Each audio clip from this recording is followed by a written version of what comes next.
এখন আমি আপনাদেরকে এমন একটি গুরুত্বপূর্ণ বিষয় দেখাবো যে বিষয়টি প্রাথমিক ছাত্রদের জন্য বুঝতে একটু কঠিন হয় এবং বিজ্ঞ ব্যক্তিগণ মাঝে মধ্যে সন্দেহে পতিত হন।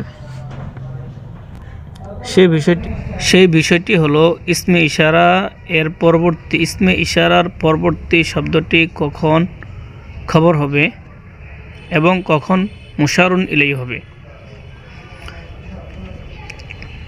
কারণ ইসমে ইশারা দুইভাবে ব্যবহার হয়, হাজা হাজি এগুলো দুইভাবে ব্যবহার হয়, কখনো মুবতাদা হয় আবার কখনো ইসমে ইশারা হয়। এই বিষয়টি আমি এখানে সুস্পষ্ট করব যে ইসমে ইশারার পরবর্তী শব্দটি যদি আলিফ লাম মুক্ত হয়, মানে আলিফ লাম ছাড়া হয়, তাহলে খবর হবে।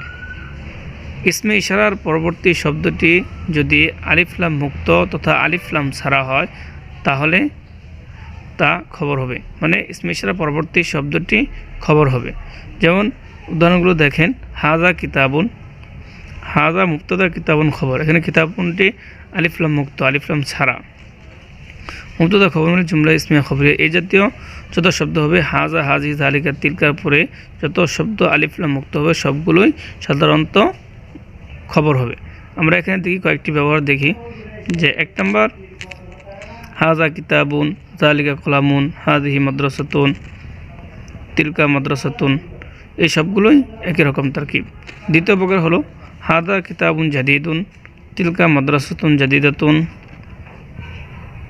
আগের মতোই যে হাজা হবে মুবতাদা, কিতাবুন জাদিদুন হবে মাউসুফ সিফাত মিলে হবে খবর।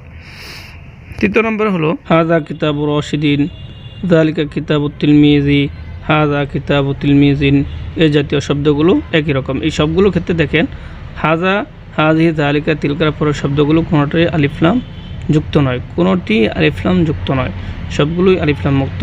এখানে আমরা পেলাম ইসমে ইশারার পরবর্তী শব্দটি খবর হওয়া।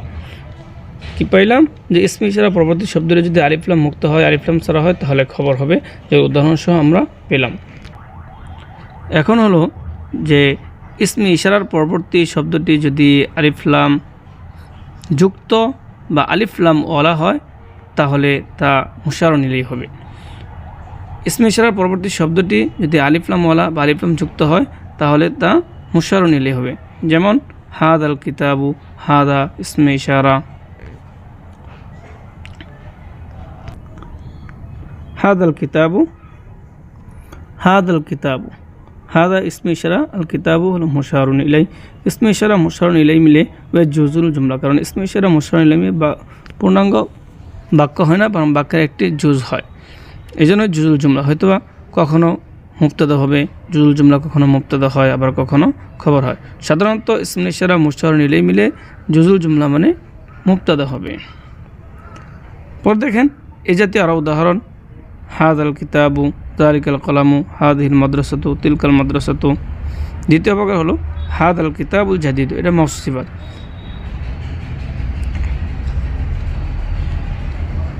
হাদাল কিতাবুল জাদিদু, জালিকাল কলামুল জাইয়িদু, হাদিহিল মাদ্রাসাতুল জাদিদাতু, তিলকাল মাদ্রাসাতুল কদিমাতু।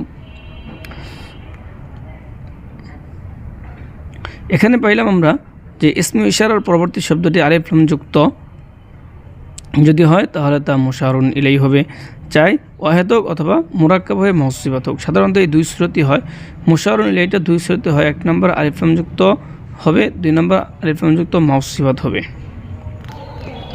এই আলোচনার মূল কথা হলো, যদি ইসমে ইশারার পরবর্তী শব্দটি আলিফ লাম মুক্ত হয়, তাহলে তা খবর হবে, চাই মুফরদ হোক অথবা মুরাক্কাব হয়ে মাউসুফ সিফাত হোক অথবা মুজাফ মুজাফুন ইলাইহি হোক।